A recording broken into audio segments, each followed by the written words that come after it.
پریشان کیوں ہوتے ہو؟ اللہ ہے نا، سنبھال لے گا۔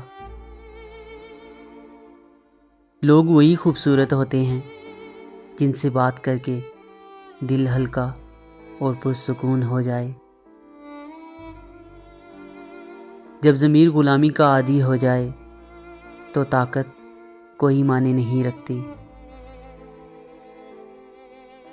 کسی بھی وجہ سے گناہ نہ کرو، کیونکہ وجہ ختم ہو جائے گی، گناہ نہیں۔ ہر نیکی کے لیے تکلیف اٹھا لیا کرو، کیونکہ تکلیف ختم ہو جائے گی، نیکی نہیں۔ ہو سکتا ہے دنیا میں منافق بازی لے جائیں، مگر آخرت سچے لوگوں کی کامیابی کا دن ہے۔ کوئی خاموش ہو جائے تو ہم تڑپ جاتے ہیں، ہم خاموش ہوئے تو کسی نے حال تک نہ پوچھا۔ میرے ہم سفر کا یہ حکم تھا کہ کلام اس سے میں کم کروں، میرے ہونٹ ایسے سلے کہ پھر میری چپ نے اسے رلا دیا۔ دعا رد نہیں ہوتی، بس ہم انتظار نہیں کرتے۔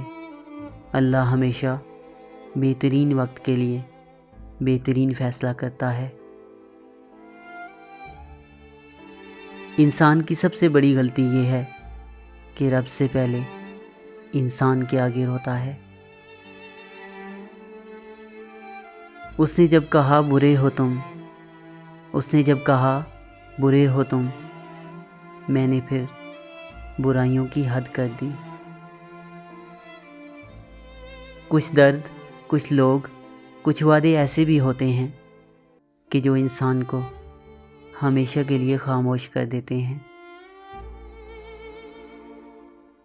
سب ایک جیسے ہوتے ہیں، بس ڈسنے کا طریقہ مختلف ہوتا ہے۔ دنیا کا سب سے خوبصورت پودا محبت کا ہوتا ہے، جو زمین میں نہیں بلکہ دلوں میں اگتا ہے۔ ہمیشہ اس انسان کے ساتھ دھوکا ہوتا ہے جو سب کو خوش رکھنا چاہتا ہے۔ جہاں تعریف کرنی ہو وہاں بڑے بڑے چپ ہو جاتے ہیں، اور برائی کرنے کے لیے گونگے بھی بول پڑتے ہیں۔ جس دن تم دوسروں کا درد محسوس کرنے لگو تو سمجھو کہ تم اشرف المخلوقات ہو۔ کسی کو غلط سمجھنے سے پہلے اس کے حالات جان لیا کرو۔ میری غلطی مجھے بتاؤ، کسی دوسرے کو نہیں، کیونکہ میری غلطیاں میں نے ہی ٹھیک کرنی ہیں، دوسرے نے نہیں۔ بے شک اللہ پر یقین نصیبوں اور تقدیروں کو بدل دیتا ہے۔